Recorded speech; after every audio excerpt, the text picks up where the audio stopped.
Conversations with turned into voice of the people, the crew for you. Culture, creativity, knowledge, hope, opportunity, bring the light of minds. We shine, we break on through. Conversations with them too. Culture, creativity, knowledge, hope, opportunity, your voice matters, you give shine through. Conversations with them too. Yeah. You are the stage. Shine. Culture, creativity.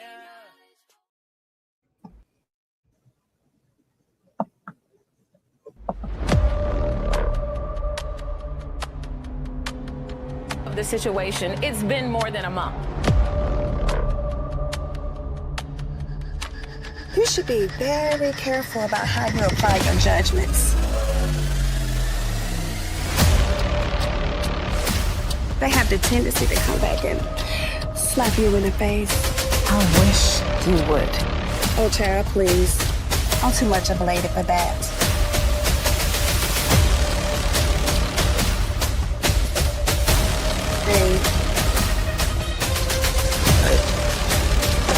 Gina, who is he? Get off me. I gave up a damn date night for this foolishness. Hell was I thinking? I must say, I'm extremely proud of the progress I see you've been making.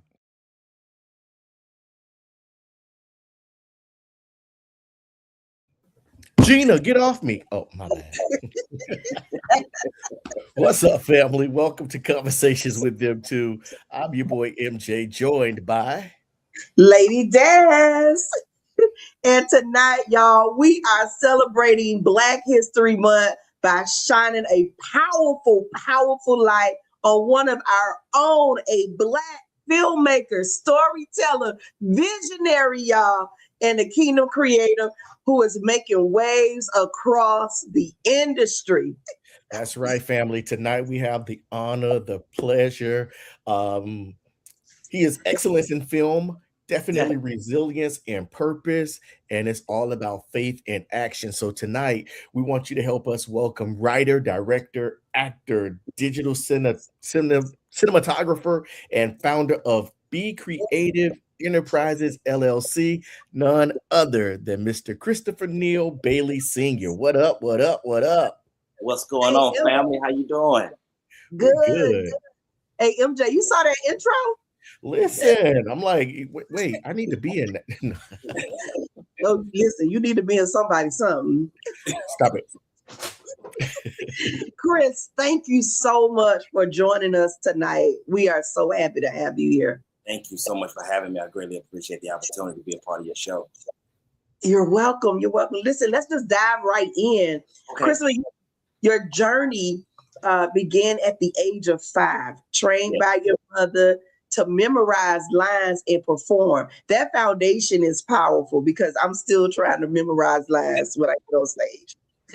How did that early training shape the man and filmmaker you are today? Well, it started with, as you mentioned, about my mother having me memorize my lines and things of that nature. So it actually started. My mom had this favorite book that I loved, and she would read it to me every day. So one particular day, I was sitting on the couch and I was reading the book, and I went into the kitchen. I asked her, I said, "Mom, what's this word?" And she was like, "Well, sound it out," because when she saw me reading, she was like, "Oh, my boy's reading a book."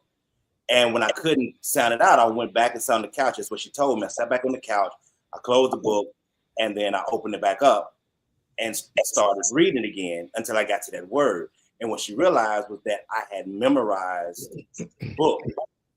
And so she also realized that I was reading the book upside down. So she knew I wasn't technically reading. She knew I had memorized the sound and the words of the book. And from there, when we would go to our church, and of course, you had the church speeches, Easter speeches, Christmas speeches, things of that nature, she would have them give me like the paragraphs. not the little one sentences, what Happy Easter, those type of sentences, the one-liners. I had like the little paragraphs, and teachers would be, "Are you sure that he can actually memorize all these lines?" And she said, "I'm sure."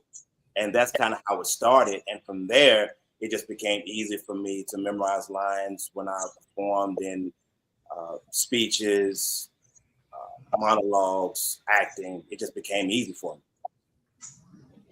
Most Wow. definitely. And with that being said, man, you have definitely put your own special touch on the upcoming project. But before we talk about that, let's talk about your time at the University of Louisville. Yes. From reading your bio, I understand that you experienced a racially charged encounter with a casting director, something that was meant to say maybe discourage you, but instead of shrinking back, you sharpened your purpose. What did that moment teach you about your identity and your specific calling? For me, it made me believe more in who I was. And it really forced me down this path of self-discovery. At the time, I was really struggling with identity and who I was in terms of what I can do, what I couldn't do, and everything kind of leaned on trying to please other people and trying to get their acceptance. And so getting started in acting at the University of Louisville really was kind of by accident. I really didn't go into wanting to be an actor or pursue acting. I was really taking an acting class, and I was told by one of my professors to audition. And I had been in the, I think it was The Wiz, Ma Rainey's Black Bottom. So I had some success in some of those shows. And this one director had asked me to come and audition for a show. I did. And after I auditioned, he said to me, "You sound like a wannabe broke Jamaican trying to sound British."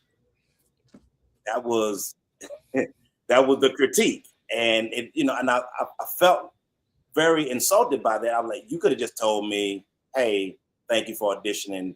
We're going to keep looking." You didn't have to give me all those kind of, you know, statements or sayings.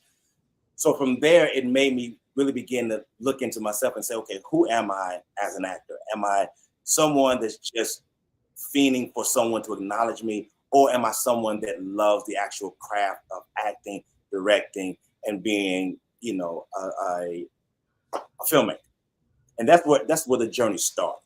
Of course, from that, I left the University of Louisville and I began writing my first play. And my first play was called Father, I Thank You. And the idea of me writing that play and actually seeking out was I wanted to create an environment where people could come and act and not be judged from a space of kind of belittle you and you feel less than. Mm-hmm. That's how I started my journey. Okay. Wow. You know, with that interesting story that you just shared with us, you have over 27 years in this industry, from church plays, as you said, to college theater, to collaborating with so many accomplished directors and production companies. You have seen evolution over the years. So what has kept you grounded when the journey got difficult? My faith. Really, my faith. My mother, that's what she gave us. That's all she gave us back in the day, was our belief in Christ. And with him, you can do anything. Never allow your circumstance or situation dictate your altitude. And so that's what kept me grounded. And honestly, I can't even think of anything more than to thank my mother for giving me that foundation. That's awesome. Yeah, so there's before we go into the next question, I just want to say to you, so the next time y'all say anything about my 30 years in the industry, I want you to treat me just like you just treated Chris. Okay. Listen, nobody don't be on you about your 30 years, your You be 3 days. clowning me every single time, and that's okay. But the way you just nicely moved into Chris's, I want you to continue to do me like that, okay? Listen, I'm gonna give you the same type of vibe. I told you already. I'm proud of you. All right, Chris. So on your move to North Carolina, I know it was a big move. And when you did it, it was your opportunity to relaunch your company in an unfamiliar territory. Mm. Um, and that really takes a whole lot of courage. So what did that leap teach you about entrepreneurship? You got to really want it. Mm. You got to really want it. It can't be something that is just always, you fall in love with all the aesthetics of what it looks like being an owner or being a CEO of your company. You have to really want to do it. It's almost insanity because there's so many failures that happen before the successes, and you have to keep failing. And honestly, you have to fall in love with the idea of failing, because if you don't, you're never going to learn how to move forward. Wow. So one of the things that I really had to fall in love with was the idea of failing, and it was hard because sometimes you really want to give up. Like, you really want to throw in the towel a lot of the times because it's just hard. It's not easy. If it was easy, everybody would be an entrepreneur. Everybody would be a filmmaker. Everybody would be an actor. Everybody would be what it requires to be an entrepreneur. And you know what? No, go ahead, MJ. I was going to say, those are strong facts there because, everybody always want to do it, but they don't know the struggles and the blood, sweat, and tears that go behind what it is that you do on a day-to-day basis, just trying to do what it is that you love. Absolutely. Yes. And they don't understand, I love how you put that, Chris, where you're saying it's almost insanity. Like, how could I be doing this? Because I remember when I was working corporate, and COVID hit, and a lot of businesses closed down, people were home, and I used to wonder when everything opened back up, why are these people not coming back to work? What is going on? How are they living? How are they making it? I didn't understand it fully.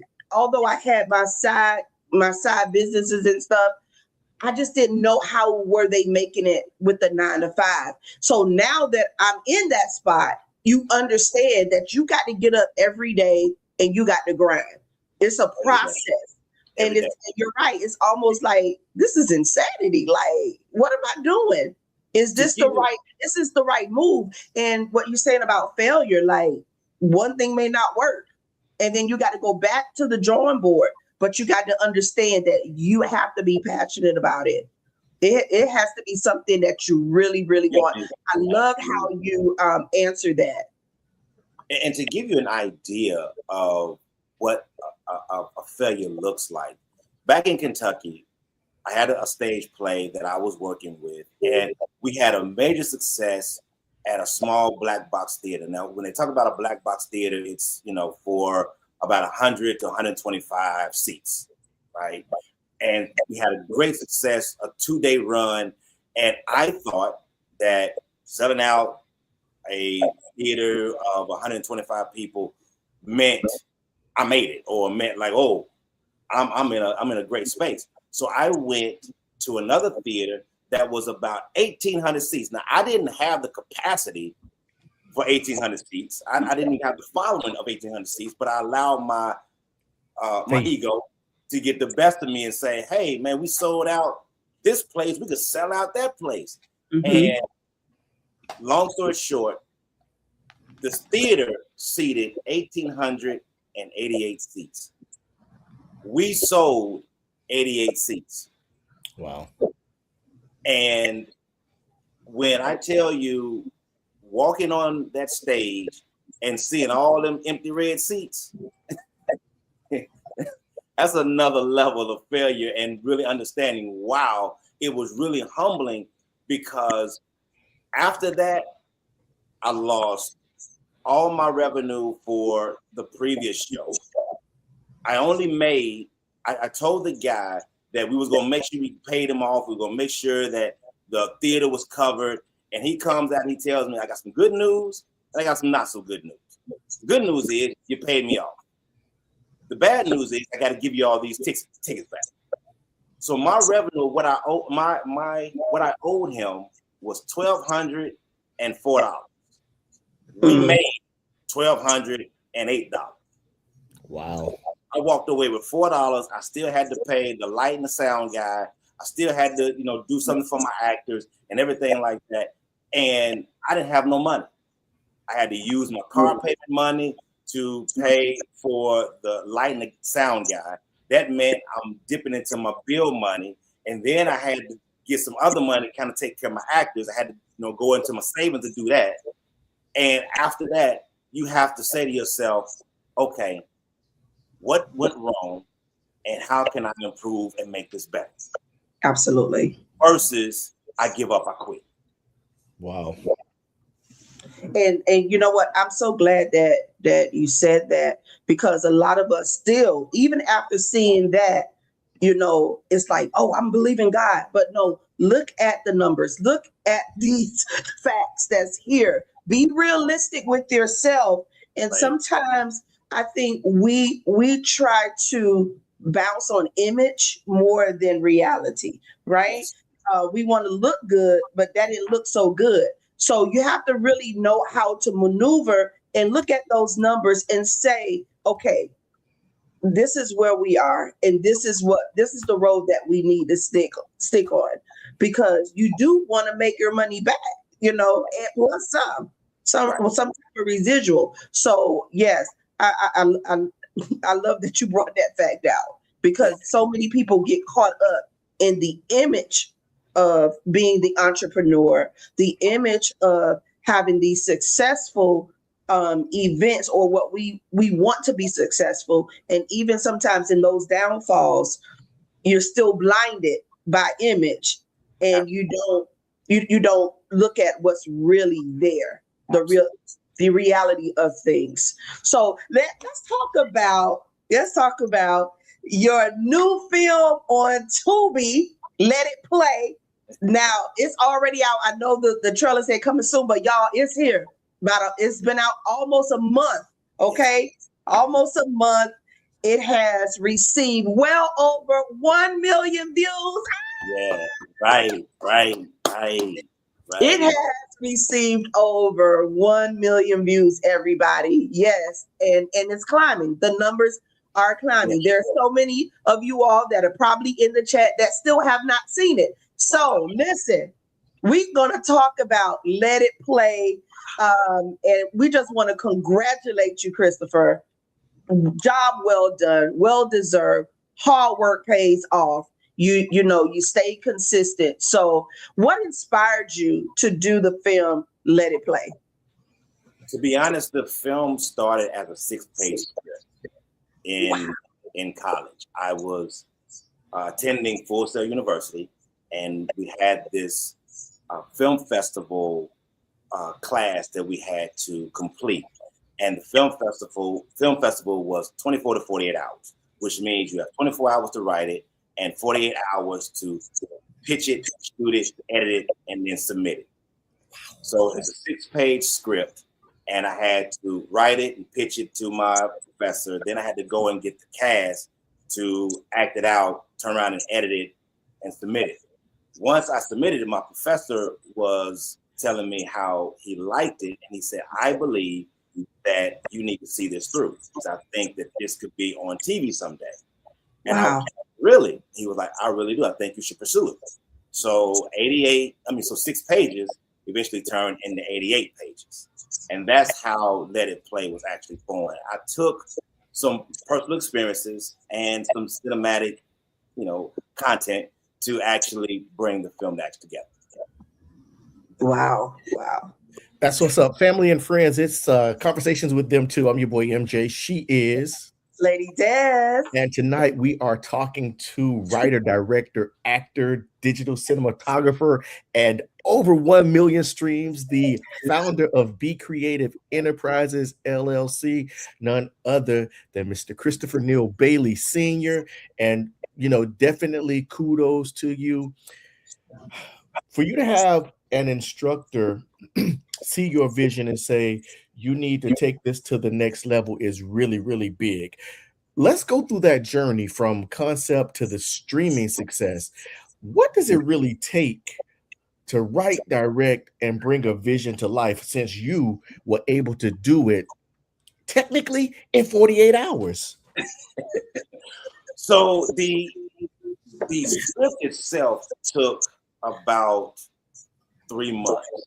Once I had the conversation with my professor, it took about 3 months for me to finish the actual script. We started writing. I mean, we started the pre-production of the film in December 23. At the end of December, that's when we had our first reading. Mm-hmm. So I kind of went through the script and wrote it out to the best of my ability. Then I had this reading because I wanted to hear what the film sounded like. Once we did that reading and I got feedback from the actors and they told me they liked it and they enjoyed it, I then began the process of going into what they call pre-production, which is then getting locations, trying to get a budget, trying to find your actors and everything like that to get everything together so that you're ready to film. I think it's important to note that this film was shot on a zero budget. Wow. We lost our budget in mid-film. I had submitted to a gentleman, and I won't name no names or nothing like that, but I submitted to a gentleman in reference to our budget, which was about $15,000. And he told us that he was good, he was going to cover it, everything like that. So when we went into production to actually filming the movie, I went back to him and I had like a requisition saying, hey, we need about $4,000 to kind of take care of some things, to get some equipment and et cetera, et cetera. And he hit me with the, I ain't got it. And, I'm confused because at this point I'm thinking, what do you mean? We've already talked about everything. We already had everything laid out. What do you mean you don't have the money to help us get this film done? So from there, when he told me he didn't have the money, I had to make a decision. I went to my crew, talked to them, and they told me, they said, hey, Chris, just let us know what you want to do. I went to my actors, shout out to all my actors who are watching tonight. I love you all. This film would not be anything without you. So I need to make sure I say that.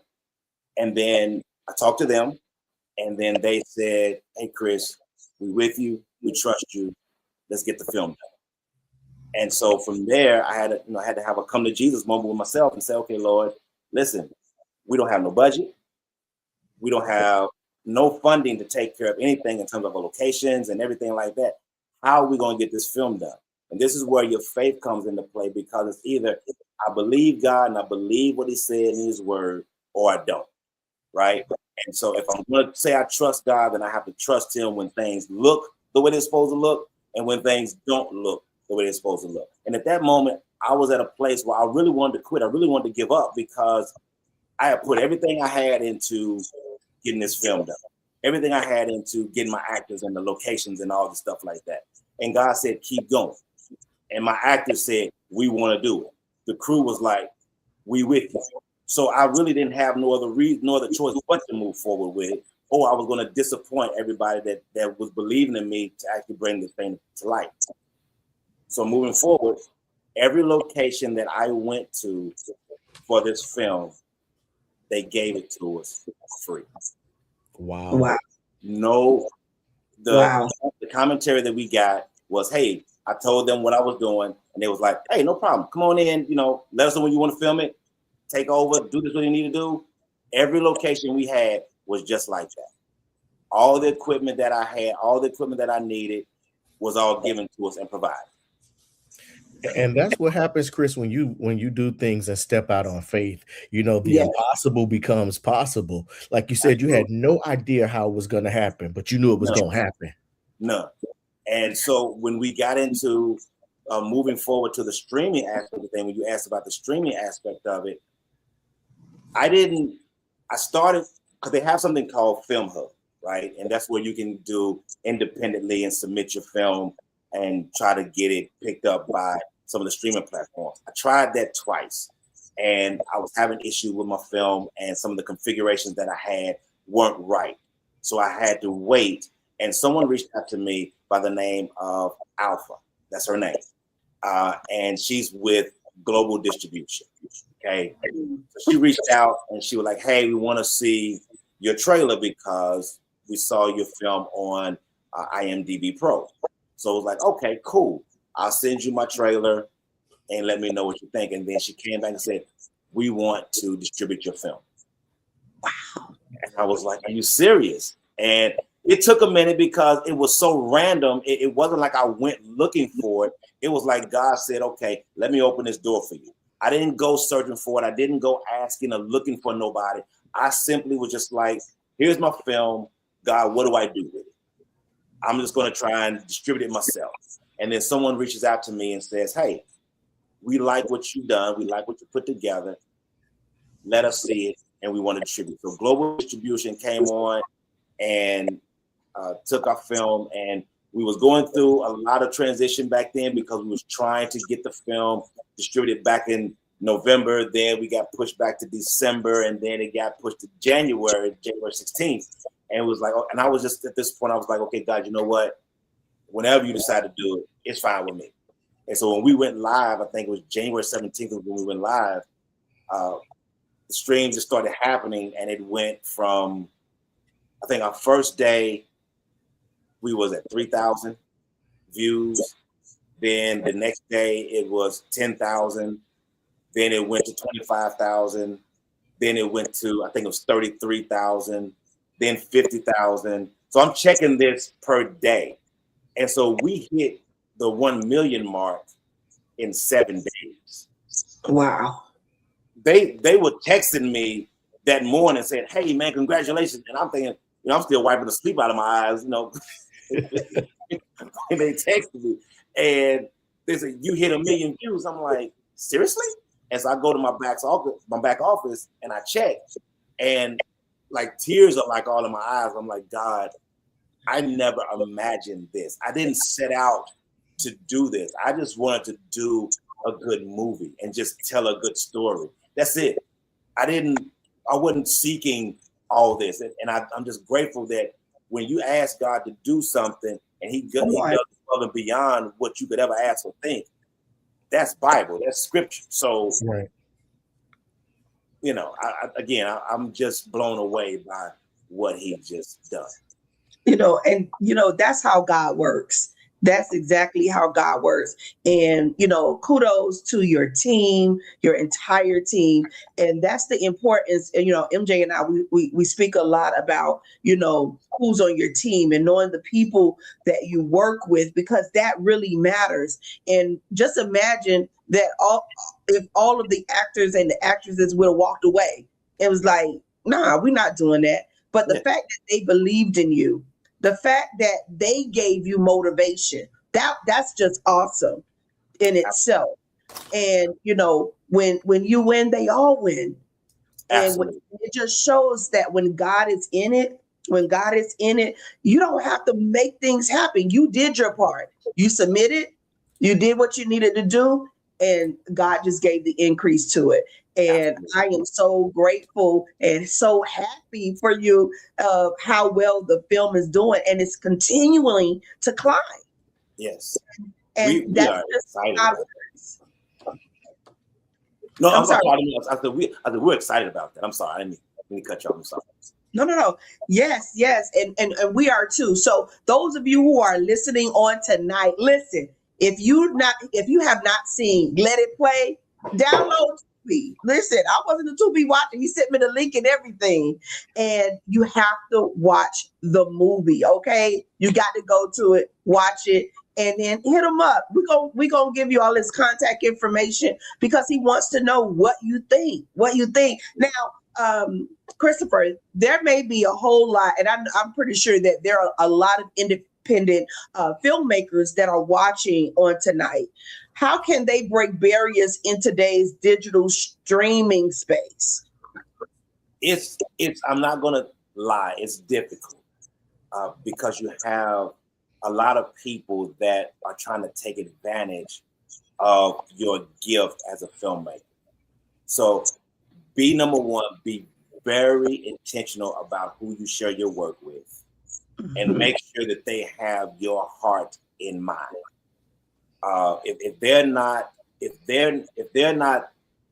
working with you and authentically working with you, and you can really tell when somebody really has your best interest at heart, and when somebody is just trying to woo you over just so they can kind of get your content and make money off of it. Be very intentional and be very careful who you share your contact with. Make sure you do your research on who is approaching you. Get background information. Do your research on what they've done, who they've interacted with, who they've connected to. Do all that research. Ask all the questions. Don't think 1 minute that I'm not going to ask that. No, it's your project. It's your baby. You need to protect it. Ask the questions. Ask the difficult questions. Who have you worked with? What have you done? What are you planning to do with my project? How are you going to help grow my project? What's the marketing strategy? All those kind of questions. Ask everything when it comes down to someone that's going to pitch you about distributing your film. And are you able to show us evidence of all of this that you're telling me? Absolutely. Do you have any evidence? Show me your proof. Yes. Absolutely. All right, just a couple of comments from the viewers that are watching. Sunsaray Win from Miami says blessings. Joe Sims from New Day, good evening. Now, Ty, our contact in Kentucky, she said it's all about effective marketing, a press tour, and more marketing. Norris Bridges says 7 is the number of completion. Shawanda Spencer joining us says good evening. Now, here's my question. Yes, as you are the driving force behind Be Creative Enterprises, LLC, you've built this company centered on dignity, respect, and fair compensation. When you put this together, why was that mission so important to you? I want to create a company that people wanted to be a part of, and they could actually do what they do and get paid for. Because we lost our budget, I was very afraid that I wasn't going to be able to do for my actors the way that I wanted to. And that really hurt. And then once these numbers started, and I started seeing what the revenue would be once everything was solid and solidified, I don't have that worry anymore. And I'm grateful that I'm able to do that. I believe that if God has gifted you with the ability to do this kind of work, you should be paid for it. And then continue to be compensated for it. This film wouldn't be what it is if it weren't for the actors. So treat your talent the way you would want to be treated. That was the driving force behind why I created Be Creative. I wanted people to be a part of something that they love to be a part of, and that they felt like they were being treated the right way. My mother would have a fit. She's still alive today. I'm still afraid of her. I'm still afraid of her. You know what I'm saying? So she would have a fit if I mistreated my actors. Like when I was doing stage plays back home, that was her main concern. She was like, "Okay, you've done everything you need to do. What are you gonna do for your actors?" That was her main thing. So because they make your project. So how you treat them, how you handle not just your actors, but your crew as well.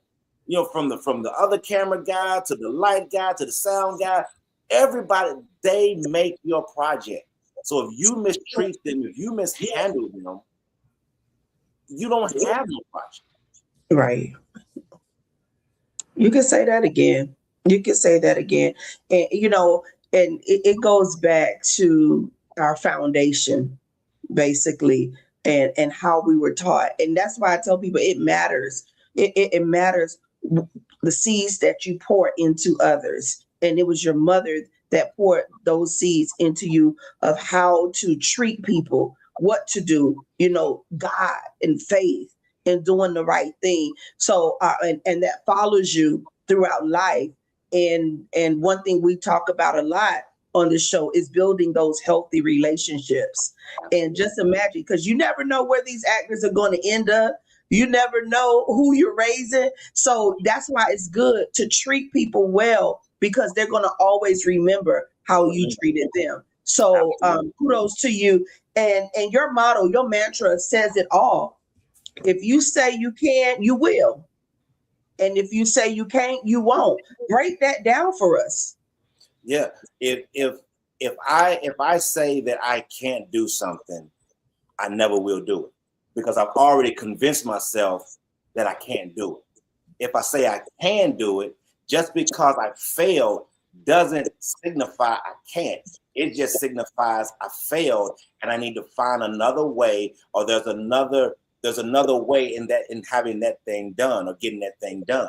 So never say what you can't do, because you automatically eliminate yourself from the conversation, because you've already told yourself that you can't do it. That's what I tell my actors, because I have some actors, it was like their first time. This was their first movie. So if I told myself I can't do this, then the person that was supposed to be in the film now won't be in the film, because I didn't do what God had gifted me to do in that moment, to create an opportunity for somebody else to be in something that they never thought they'd be a part of, all because I said I can't do it. And so when I talk to my actors, I always encourage them, listen, never tell me what you can't do. Just say, hey, I don't know how to do that. Can you show me? Or how can we get this done? But never tell me what you can't do, because you don't know. And my grandfather would always tell me is that never say what you never say never, because never is a long time. Most definitely. Yes. You know, Wow. as we celebrate Black history, what does it mean to you to be a Black filmmaker, seeing your work, not anybody else's, but your work, reach over 1 million views? Very humbling. Very, very humbling. Number one, because people didn't have to watch the film. Number one. Number two, it's a beautiful thing when you're able to create a story that people can relate to and watch. And one of the things, as a Black man, I was able to share how it's okay for us to be vulnerable and not be judged. In the film, it was very important for me, and I wasn't trying to dog anyone out or anything like that, or saying that women were this way and they were rude or whatever. That wasn't it. It was really, I was highlighting moments that some men go through and they deal with, and how it honestly affects them. We often see the rough side. We often see the guy that don't care. He's like, whatever, I'm good. I can make it. I'm good. I'm cool. But we never see the other guy that actually gave a darn. We never see the guy that does care about his kids, and he's upset because he can't see him, or he's upset because maybe he didn't do enough to keep the marriage together, or maybe he's reflecting on the role that he played. We never get a chance to see that. We never get a chance to see what his growth is like. We never get a chance to see what his transition is like. We never get a chance to see him accept the fact that, you know what, I do need to go to therapy. You know what, I do have some trauma that I need to deal with. It's okay for me to feel this way.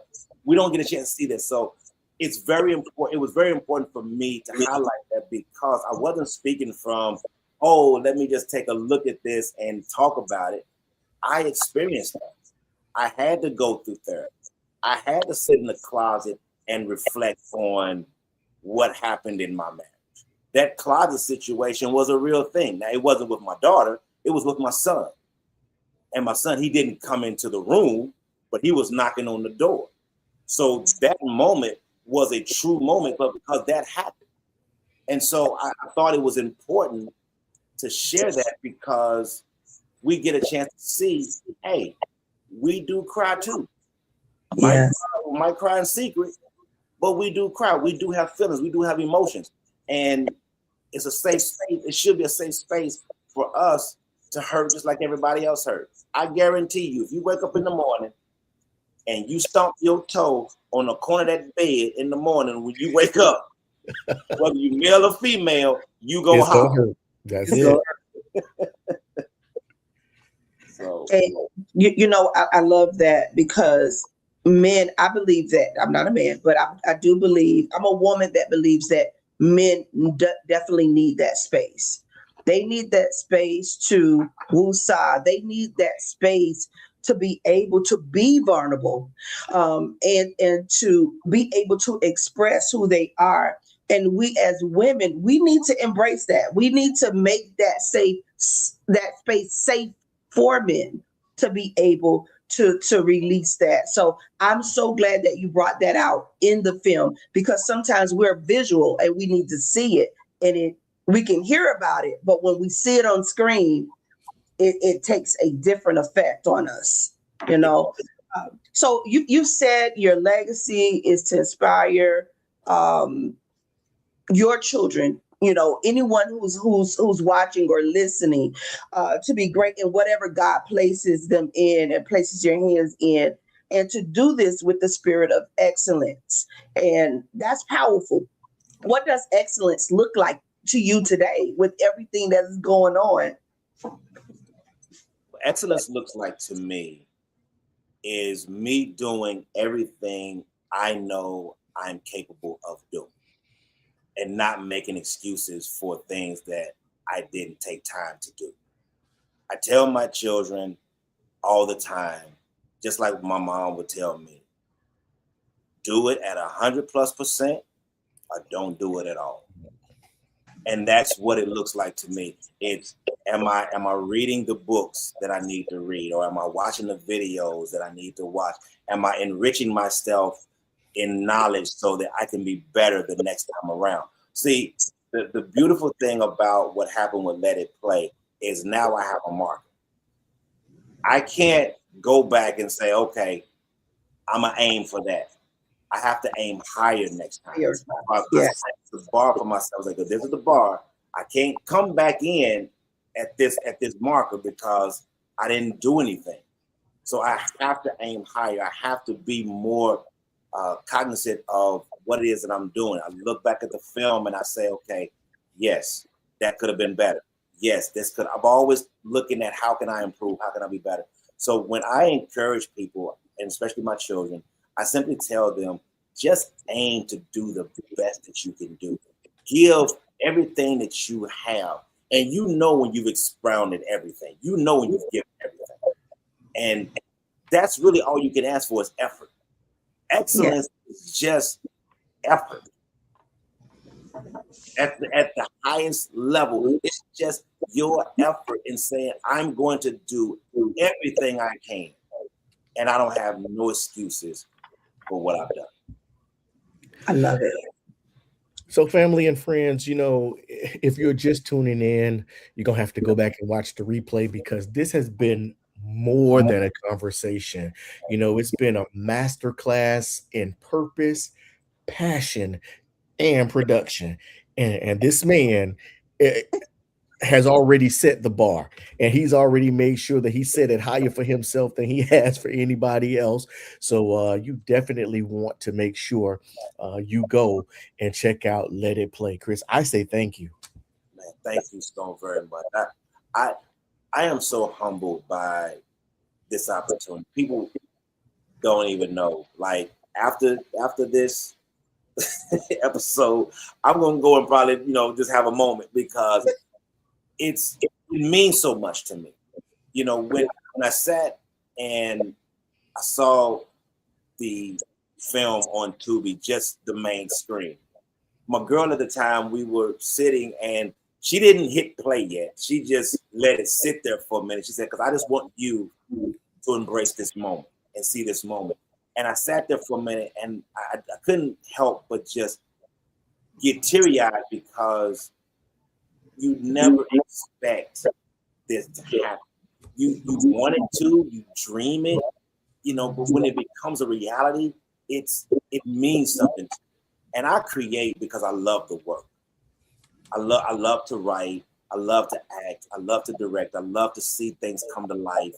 I just love what I do. And when you can work with people that enjoy what they do and you just create something like this, it's just beautiful. Yeah, and it doesn't seem like work. It seems like you're just fulfilling your God-given purpose. Yes, And absolutely. and that's what we have experienced, Chris.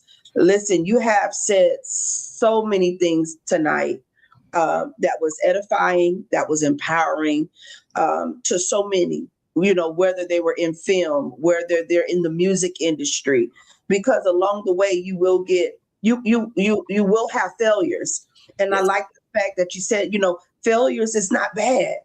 It gives you motivation to want to do better and see how you can make the changes to be better.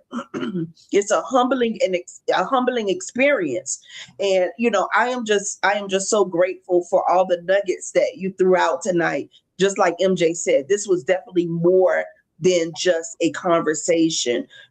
This was an empowerment movement on tonight. And because of you not giving up, you're where you are today. And you took your team of people that supported you along this journey as well. Yeah. And so, listen, it's only up from here. Absolutely, absolutely. They're not gonna let you sit up anything less. Yes, you put in the time. You went through the process. You've learned so much through so many failures. So, tonight, spotlight on Black history to you because you deserve it. We believe in spotlighting those that we may not see constantly on social media or constantly on television all the time. And we are grateful to have you on our platform tonight. Thank you so much for representing Black excellence in film, faith, and entrepreneurship because you did the work, you put in the time. So listen, you have so much to be proud of. And Mom, wherever she is, thank you for raising such a phenomenal young man. Your words stuck and your prayers went to heaven and God answered. So listen, y'all. Thank y'all so much for tuning in. And I want you all to connect with Christopher Neill Bailey. And for those listeners that are listening tonight, those viewers, let it play. Now on Tubi, over 1 million views and it's still climbing. And we need you all to help it to continue to climb. So Chris, I want to ask you this. Can you share your contact information, how they can support you? Absolutely. I just want to say, hey, we celebrate you. Thank you for all that you do. Absolutely. So you can hit us up on Instagram at Be Creative ENT. That's BCREATIVE_ENT. That's our Instagram. You can also find me on Instagram as well. I'm Christopher Neill Bailey. And Facebook, I'm the same thing. And on our, trying to think, to make sure I got everything. Oh, and the movie also on Instagram is Let It Play the Movie. Let It Play _ each word. And you can find us there. Those are the only social media platforms I'm on, is Instagram and Facebook. YouTube as well. I'm on YouTube also. That's under Be Creative Enterprises LLC. And and just reach out to us, hit us up anywhere, and I'll be more than happy to respond to you, talk to you, whatever the case may be. Absolutely. Crystal, thank you once again. Family and friends, listen, it's been Conversations with Them Two. Before we get out of here, we want to let you know that we want you to like, follow, and subscribe. Check out our YouTube channel, Conversations with Them Two. Make sure you drop us emails, show ideas. Hit us up at convo@them2@gmail.com, and also get the book, You Are the Stage, guaranteed to help you get to another level. So family and friends, before we get out of here, we're going to hit you one more time with the trailer of Let It Play. So until next week, family, same time, same place, 8:30 in the PM on Mondays. We're going to do it all over again. Des, drop it. Good night, everybody.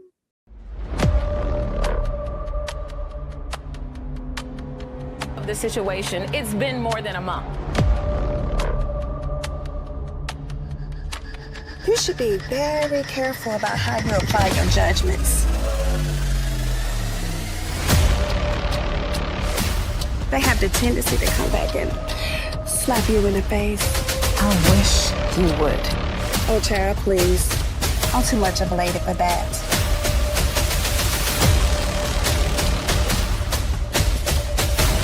Hey. Gina, who is he? Get off me. And I gave up a damn date night for this foolishness. Hell was I thinking? I must say, I'm extremely proud of the progress I see you've been making.